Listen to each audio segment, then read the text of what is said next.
ಮರುಸಿಂಚನ 7ನೇ ತರಗತಿ ಬುನಾದಿ ಹಂತ 7ರಿಂದ 12ರ ಸಂಪೂರ್ಣ ಉತ್ತರಗಳು. ಗಾದೆ ಗುಡಾಣ. ಚಟುವಟಿಕೆ 1. ಚಿತ್ರಕ್ಕೆ ಸರಿಹೊಂದುವ ಸೂಕ್ತವಾದ ಪದ ಬರೆದು ಗಾದೆ ಮಾತನ್ನು ಊಹಿಸಿ ಹೇಳಿರಿ. ಪ್ರಶ್ನೆ ಸಂಖ್ಯೆ 3. ಗಿಡವಾಗಿ ಬಗ್ಗದ್ದು ಮರವಾಗಿ ಬಗ್ಗಿದೆ. 4ನೇ ಪ್ರಶ್ನೆ. ಕೈ ಕೆಸರಾದರೆ ಬಾಯಿ ಮೊಸರು. 5ನೇ ಪ್ರಶ್ನೆ. ಹಾಗಲಕಾಯಿಗೆ ಬೇವಿನಕಾಯಿ ಸಾಕ್ಷಿ. ಚಟುವಟಿಕೆ 2. ಚಿತ್ರಕ್ಕೆ ಸರಿಹೊಂದುವ ಗಾದೆ ಮಾತನ್ನು ಗೆರೆ ಎಳೆದು ಹೊಂದಿಸಿ. ಹಾಸಿಗೆ ಇದ್ದಷ್ಟು ಕಾಲು ಚಾಚು. ಬಂದ ದಾರಿಗೆ ಸುಂಕವಿಲ್ಲ. ನಾಯಿ ಬೊಗಳಿದರೆ ದೇವಲೋಕ ಹಾಳಾಗಲ್ಲ. ಅಂಗೈ ಹುಣ್ಣಿಗೆ ಕನ್ನಡಿ ಬೇಕೆ. ಓದಿ ಓದಿ ಮರುಳಾದ ಕೂಚುಬಟ್ಟ. ಚಟುವಟಿಕೆ 3. ಈ ಕೆಳಗೆ ನೀಡಲಾದ ಅದಲು ಬದಲಾದ ಪದಗಳನ್ನು ಸರಿಯಾಗಿ ಜೋಡಿಸಿ ಗಾದೆ ಮಾತನ್ನು ಬರೆಯಿರಿ. ಉತ್ತರಗಳು. ಸಂಕಟ ಬಂದಾಗ ವೆಂಕಟರಮಣ. ಗಾಳಿ ಬಂದಾಗ ತೂರಿಕೊ. ವೇದ ಸುಳ್ಳಾದರೆ ಗಾದೆ ಸುಳ್ಳಾಗದು. ಮಾತು ಮನೆ ಕೆಡಿಸಿತು, ತೂತು ಒಲೆ ಕೆಡಿಸಿತು. ಕುಂಬಾರನಿಗೆ ವರುಷ, ದೊಣ್ಣೆಗೆ ನಿಮಿಷ. ದೂರದ ಬೆಟ್ಟ ಕಣ್ಣಿಗೆ ನುಣ್ಣಗೆ. ಜಾಣನಿಗೆ ಮಾತಿನ ಪೆಟ್ಟು, ದಡ್ಡನಿಗೆ ದೊಣ್ಣೆ ಪೆಟ್ಟು. ಉಪ್ಪಿಗಿಂತ ರುಚಿಯಿಲ್ಲ, ತಾಯಿಗಿಂತ ಬಂಧುವಿಲ್ಲ. ಅಡಿಕೆ ಹೋದ ಮಾನ, ಆನೆ ಕೊಟ್ಟರೂ ಬಾರದು. ಹೊಟ್ಟೆಗೆ ಹಿಟ್ಟಿಲ್ಲ, ಜುಟ್ಟಿಗೆ ಮಲ್ಲಿಗೆ ಹೂವು. ಚಟುವಟಿಕೆ 4. ಕೆಳಗೆ ನೀಡಲಾಗಿರುವ ಪಠ್ಯಭಾಗದಲ್ಲಿ ಇರುವ ಗಾದೆ ಮಾತುಗಳನ್ನು ಬರೆಯಿರಿ. ಕಾಯಕವೇ ಕೈಲಾಸ. ತಾಳಿದವನು ಬಾಳಿಯಾನು. ಆಡು ಮುಟ್ಟಿದ ಸೊಪ್ಪಿಲ್ಲ. ಕೈ ಕೆಸರಾದರೆ ಬಾಯಿ ಮೊಸರು. ಸಗಣಿ ಜೊತೆ ಸ್ನೇಹಕ್ಕಿಂತ ಗಂಧದ ಜೊತೆ ಗುದ್ದಾಟವೇ ಮೇಲು. ಆಳಾಗಿ ದುಡಿ ಅರಸನಾಗಿ ಉಣ್ಣು. ದುಷ್ಟರನ್ನು ಕಂಡರೆ ದೂರ ಇರು. ಹಾಸಿಗೆ ಇದ್ದಷ್ಟು ಕಾಲು ಚಾಚು. ಬುನಾದಿ ಹಂತ 8. ಅಧ್ಯಾಯ 8. ಭಾವಕ್ಕೊಂದು ಚಿಹ್ನೆ. ಚಟುವಟಿಕೆ 1.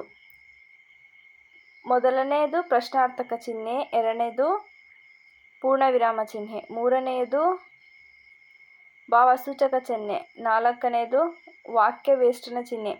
5ನೇದು ಉದ್ಧರಣ ಚಿಹ್ನೆ. 6ನೇದು ಅಲ್ಪವಿರಾಮ ಚಿಹ್ನೆ.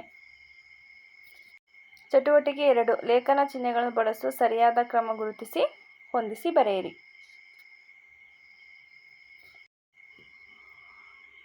ಯಥಾವತ್ತಾಗಿ ನಕಲು ಮಾಡಿ.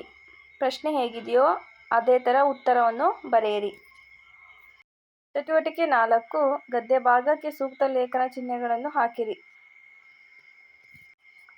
9ನೇ ಅಧ್ಯಾಯ. ಗ್ರಹಿಸು, ಪ್ರಶಂಸಿಸು. ಚಟುವಟಿಕೆ 1. ಕೊಟ್ಟಿರುವ ಚಿತ್ರಗಳಲ್ಲಿ ಇರುವ ಸನ್ನಿವೇಶ ಘಟನೆಗಳನ್ನು ನೋಡಿ ನಿಮ್ಮ ಅನಿಸಿಕೆಗಳನ್ನು ವ್ಯಕ್ತಪಡಿಸಿ ಬರೆಯಿರಿ. ಮಕ್ಕಳ ಬೆಳವಣಿಗೆಯೂ ಅವರ ವ್ಯಕ್ತಿತ್ವ ವಿಕಸನದಲ್ಲಿಯೂ ತಂದೆ ತಾಯಿಯ ಪಾತ್ರ ಅತ್ಯಂತ ಪ್ರಮುಖ ಮತ್ತು ಪ್ರತಿ ಮಗುವಿಗೆ ಅವರ ತಾಯಿಯೇ ಮೊದಲ ಗುರು. ಆದ್ದರಿಂದ ಮಕ್ಕಳಾದ ನಾವು ಪೋಷಕರಿಗೆ ಅಥವಾ ಹಿರಿಯರಿಗೆ ಸಹಾಯ ಮಾಡಬೇಕು, ಅದರ ಜೊತೆಗೆ ವಿದ್ಯಾಭ್ಯಾಸ ಪಡೆಯಬೇಕು. ಚಟುವಟಿಕೆ 2. ನಾವು ಸಹಕರಿಸೋಣ. ಚಿತ್ರವನ್ನು ಗಮನಿಸಿ ಚಿತ್ರಗಳಲ್ಲಿ ನೀನೇನು ಮಾಡುವೆ ಬರಿ. ಉತ್ತರ. ಈ ಚಿತ್ರದಲ್ಲಿ ಅಂಗವಿಕಲ ಮಗುವಿಗೆ ಮೆಟ್ಟಿಲು ಹತ್ತಲು ಕಷ್ಟಪಡುತ್ತಿದ್ದು ಆ ಮಗುವಿಗೆ ಮತ್ತೊಂದು ಮಗು ಸಹಾಯ ಮಾಡುತ್ತಿರುವುದು. ನಾನು ಈ ಸನ್ನಿವೇಶದಲ್ಲಿ ಅಂಗವಿಕಲ ಮಗುವಿಗೆ ಮೆಟ್ಟಿಲು ಏರಲು ಸಹಾಯ ಮಾಡುವೆ. 2ನೇ ಚಿತ್ರ. ಈ ಒಂದು ಚಿತ್ರದಲ್ಲಿ ಮಕ್ಕಳು ಗಿಡಗಳನ್ನು ನೆಡುತ್ತಿದ್ದಾರೆ ಮತ್ತು ನೀರನ್ನು ಹಾಕುತ್ತಿದ್ದಾರೆ. ಈ ಸನ್ನಿವೇಶದಲ್ಲಿ ನಾನು ಸಹ ಗಿಡಗಳನ್ನು ನೆಟ್ಟು ಪೋಷಿಸುವೆ. ಚಟುವಟಿಕೆ 3. ನಮ್ಮವರೊಂದಿಗೆ ನಾನು ಚಿತ್ರಗಳನ್ನು ಗಮನಿಸಿ ಸಂಬಂಧಿಸಿದ ಹಲವು ಶೀರ್ಷಿಕೆಗಳನ್ನು ನೀಡಿದೆ. ಶೀರ್ಷಿಕೆಯನ್ನು ಓದಿ ನಿಮ್ಮ ಇಷ್ಟವಾದ ಶೀರ್ಷಿಕೆಯನ್ನು ಆರಿಸಿ ಬರೆದು ಮಾತಾಡಿ. ನನ್ನ ಮುದ್ದಿನ ಅಜ್ಜ. 2ನೇ ಪ್ರಶ್ನೆ. ನಾನು ಮತ್ತು ನನ್ನ ಗೆಳೆಯರು. ನನ್ನ ಪ್ರೀತಿಯ ಅಕ್ಕ. ನನ್ನ ಮುದ್ದಿನ ಟಾಮಿ. ನಮ್ಮೂರ ಜಾತ್ರೆ. ನಮ್ ಮೇಡಂ. ಚಟುವಟಿಕೆ 4. ಸೂಕ್ತ ಪದಗಳಿಂದ ಭರ್ತಿ ಮಾಡಿ. ತರಗತಿಯಲ್ಲಿ ಯಾರೂ ಉತ್ತರಿಸದ ಪ್ರಶ್ನೆಗೆ ಉತ್ತರಿಸಿದಾಗ ಪ್ರಶಂಸಿಸು. ನಿನ್ನ ಗೆಳೆಯನಿಂದ ಪೆನ್ಸಿಲ್ ಕೇಳಿ ಪಡೆಯುವಾಗ ದಯವಿಟ್ಟು ನಿನ್ನ ಗೆಳೆಯನ ಪೆನ್ಸಿಲನ್ನು ಹಿಂದಿರುಗಿಸಲು ಸಾಧ್ಯವಾಗದಿದ್ದಾಗ ಕ್ಷಮಿಸು. ನಿನ್ನ ಗೆಳೆಯನಿಂದ ಪೆನ್ಸಿಲ್ ಪಡೆದ ನಂತರ ಧನ್ಯವಾದಗಳು ತಿಳಿಸು.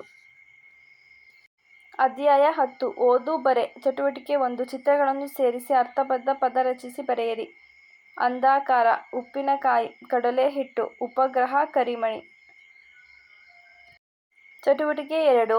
ಸುಳಿವಿನ ಅಕ್ಷರಗಳನ್ನು ಸರಿಯಾಗಿ ಜೋಡಿಸಿ ಸೂಕ್ತ ಪದ ರಚಿಸಿ. ರಾಜ ಕುಳಿತುಕೊಳ್ಳುವ ಆಸನ ಸಿಂಹಾಸನ. ಕಾಡಿನಲ್ಲಿರುವ ಋಷಿಗಳ ಮನೆ ಕುಟೀರ. ಕಷ್ಟಪಟ್ಟು ದುಡಿದ ಹಣ ಸಂಪಾದನೆ. ಹುಣ್ಣಿಮೆ ಚಂದ್ರನ ಬೆಳಕು ಬೆಳದಿಂಗಳು.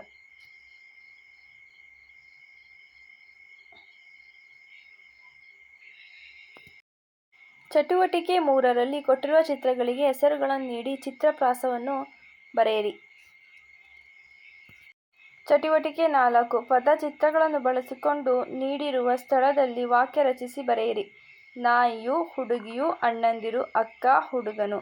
ನೋಡಿತು, ತಿಂದಿತು, ನೋಡಿದನು, ನೋಡಿದಳು, ತಿಂದಳು, ತಿಂದನು, ನೋಡಿದರು, ತಿಂದರು.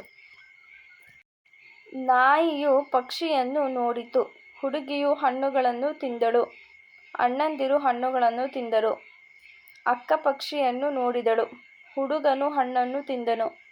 ಅಣ್ಣಂದಿರು ಪಕ್ಷಿಯನ್ನು ನೋಡಿದರು. ಅಕ್ಕ ಹಣ್ಣನ್ನು ತಿಂದಳು. ಹುಡುಗಿಯು ಪಕ್ಷಿಯನ್ನು ನೋಡಿದಳು. ಅಧ್ಯಾಯ 11 ಒಳಗೆ ಹೊರಗೆ. ಚಟುವಟಿಕೆ 1 ಚಿತ್ರಗಳಿಗೆ ಸರಿಹೊಂದುವ ಪದ ಬರೆಯಿರಿ. ಪ್ರತಿ ಪದದ ಮೊದಲ ಅಕ್ಷರ ಗಮನಿಸಿ ಹಾಗೂ ಓದಿರಿ. ಬಾನು ಭಾನು, ಫಲ ಫಲ, ಗಂಟೆ ಗಂಟೆ, ಜರಿ ಜರಿ, ದನ ಧನ. ಹೀಗೊಂದು ಕಲಿಕೆ. ಅಲ್ಪಪ್ರಾಣ ಅಕ್ಷರಗಳು ಕ, ಗ, ಚ, ಜ, ಟ, ದ, ತ, ಪ, ಬ. ಚಟುವಟಿಕೆ 2 ಚಿತ್ರಕ್ಕೆ ತಕ್ಕ ಪದ ಬರೆದು ವಾಕ್ಯ ಪೂರ್ಣಗೊಳಿಸಿರಿ. ಮಕ್ಕಳು ಶಾಲೆಗೆ ಬರುವಾಗ ನವಿಲನ್ನು ನೋಡಿದರು. ಮನೆಯು ಶಾಲೆಯಿಂದ ತುಂಬಾ ದೂರದಲ್ಲಿದೆ.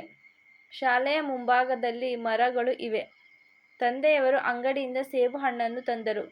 ರವಿಗೆ ಬಾಳೆಹಣ್ಣು ಎಂದರೆ ತುಂಬಾ ಇಷ್ಟ. ಚಟುವಟಿಕೆ 3 ಮೊದಲ ಸಾಲಿನಲ್ಲಿ ನೀಡಿರುವಂತೆ ಒತ್ತಕ್ಷರ ಪದಗಳನ್ನು ನಿಮ್ಮ ಪಠ್ಯಪುಸ್ತಕದಿಂದ ಆರಿಸಿ ಬರೆಯಿರಿ. ಮಾದರಿ, ಶಿಕ್ಷಕ, ಆರೋಗ್ಯ, ಸಂಸ್ಥೆ, ನಿಲ್ದಾಣ. ಪತ್ರ, ಕ್ರಮ, ಪ್ರಮಾಣ, ಭಕ್ತ, ವಕ್ರ, ಮಾತ್ರೆ, ಭಾಗ್ಯ, ವಾಕ್ಯ, ಸಂಖ್ಯೆ, ಸೌರವ್ಯೂಹ. ರಕ್ತ, ಪ್ರಪಂಚ, ಶಾಸ್ತ್ರ, ಮಂತ್ರ. ಮಹತ್ವ, ಬ್ರಹ್ಮ, ವಸ್ತ್ರ, ಜ್ಞಾನಿ. ವಿಜ್ಞಾನಿಯಾಗಿದ್ದು ದೇಶದ ರಾಷ್ಟ್ರಪತಿಯಾಗಿದ್ದ ತತ್ವಜ್ಞಾನಿ ಡಾ. ಅಬ್ದುಲ್ ಕಲಾಂ ಇವರು ತಮಿಳುನಾಡಿನ ರಾಮೇಶ್ವರಂನಲ್ಲಿ ಜನಿಸಿದರು. ಇವರು ಬಾಲಕರಾಗಿದ್ದಾಗ ಕಡಲ ತೀರದಲ್ಲಿ ಕುಳಿತು ಪರಿಸರವನ್ನು ವೀಕ್ಷಿಸುತ್ತಿದ್ದರು. ಹಕ್ಕಿಗಳು ನೆಲದಿಂದ ಮೇಲಕ್ಕೆ ಹಾರುವುದು ನೋಡುತ್ತಿದ್ದರು. ಮುಂದೊಂದು ದಿನ ನಾನು ಆಕಾಶದಲ್ಲಿ ಹಕ್ಕಿಗಳಂತೆ ಹಾರಾಡುತ್ತೇನೆಂದು ಕನಸು ಕಾಣುತ್ತಿದ್ದರು. ಅಧ್ಯಾಯ 12 ಊಹಿಸು ರಚಿಸು. ಚಟುವಟಿಕೆ 1 ಕೊಟ್ಟಿರುವ ಚಿತ್ರವು ಅದಲು ಬದಲಾಗಿದ್ದು ಸರಿಯಾದ ಕ್ರಮಕ್ಕೆ ಅನುಗುಣವಾಗಿ ಕ್ರಮ ಸಂಖ್ಯೆಯನ್ನು ಬರೆಯಿರಿ. ಮೊದಲನೇ ಚಿತ್ರ ಬೆಳಿಗ್ಗೆ ಬೇಗನೆ ಎದ್ದೇಳಬೇಕು. ಎರಡನೇ ಚಿತ್ರ ಹಲ್ಲುಗಳನ್ನು ಚೆನ್ನಾಗಿ ಉಜ್ಜಬೇಕು. ಮೂರನೇ ಚಿತ್ರ ಸಮವಸ್ತ್ರವನ್ನು ಧರಿಸಿ ಶಾಲೆಗೆ ಹೋಗಬೇಕು. ನಾಲ್ಕನೇ ಚಿತ್ರ ಶಾಲೆಯಿಂದ ಬಂದ ನಂತರ ಸಂಜೆ ಆಟವಾಡಬೇಕು. ಚಟುವಟಿಕೆ 2 ಕೊಟ್ಟಿರುವ ಚಿತ್ರಗಳನ್ನು ಗಮನಿಸಿ ಮಾದರಿಯಂತೆ 10 ಪದಗಳನ್ನು ಬರೆಯಿರಿ. ಆ ಒಂದು ಚಿತ್ರವನ್ನು ನೋಡಿ 10 ಪದಗಳನ್ನು ಬರಿಬೇಕು. ಮಾದರಿ ಉಯ್ಯಾಲೆ, ಉದ್ಯಾನವನ, ಹುಡುಗಿ, ಹೂದೋಟ, ಬಳ್ಳಿಗಳು, ಉಯ್ಯಾಲೆ, ಮರಗಳು, ಸೂರ್ಯ, ಮಕ್ಕಳು, ಆಕಾಶ, ಹೂವುಗಳು. ಚಟುವಟಿಕೆ 3 ಈ ಕೆಳಗೆ ನೀಡಲಾಗಿರುವ ಚಿತ್ರಗಳಿಗೆ ಸರಿಯಾದ ಸೂಚನೆಗಳನ್ನು ಹೊಂದಿಸಿರಿ. ಚಿತ್ರ 3ಕ್ಕೆ ಉತ್ತರ ಜೀಬ್ರಾ ಪಟ್ಟಿಯಲ್ಲಿ ರಸ್ತೆ ದಾಟುವುದು. 4ನೇ ಚಿತ್ರಕ್ಕೆ ಉತ್ತರ ಮೊಬೈಲ್ ಬಳಕೆ ನಿಷೇಧಿಸಿದೆ. ಚಿತ್ರ 1ಕ್ಕೆ ಉತ್ತರ ಶಾಲಾ ವಲಯ. 6ನೇ ಚಿತ್ರಕ್ಕೆ ಉತ್ತರ ಹೂ ಕೀಳಬಾರದು. 2ನೇ ಚಿತ್ರಕ್ಕೆ ಉತ್ತರ ಹಾರನ್ ಮಾಡಬಾರದು. ಚಟುವಟಿಕೆ 4 ಈ ಕೆಳಗೆ ನೀಡಲಾಗಿರುವ ಚಿತ್ರಗಳಿಗೆ ಸಂಬಂಧಿಸಿದಂತೆ ಬಳಸಬಹುದಾದ ಸೂಚನೆಗಳನ್ನು ಬರೆಯಿರಿ. ಮೊದಲನೇ ಚಿತ್ರಕ್ಕೆ ನೀಡುವ ಸೂಚನೆ ಸರತಿ ಸಾಲನ್ನು ಅನುಸರಿಸಿ ಸ್ವಚ್ಛತೆಯನ್ನು ಕಾಪಾಡಿ. 2ನೇ ಚಿತ್ರ ನಿಮ್ಮ ಲಗೇಜಿಗೆ ನೀವೇ ಜವಾಬ್ದಾರರು ಹಾಗೂ ಧೂಮಪಾನ ನಿಷೇಧಿಸಿದೆ. 3ನೇ ಚಿತ್ರ ನಿಶ್ಶಬ್ದವಾಗಿರಿ, ಧೂಮಪಾನ ನಿಷೇಧಿಸಿದೆ. 4ನೇ ಚಿತ್ರ ತಂಬಾಕು ಮುಕ್ತ ವಲಯ, ಕಸವನ್ನು ಕಸದ ಬುಟ್ಟಿಗೆ ಹಾಕಿ. ಕೊನೆಯ ಚಿತ್ರ ಗಿಡಗಳನ್ನು ಕೀಳಬಾರದು, ಸ್ವಚ್ಛತೆಯನ್ನು ಕಾಪಾಡಿ.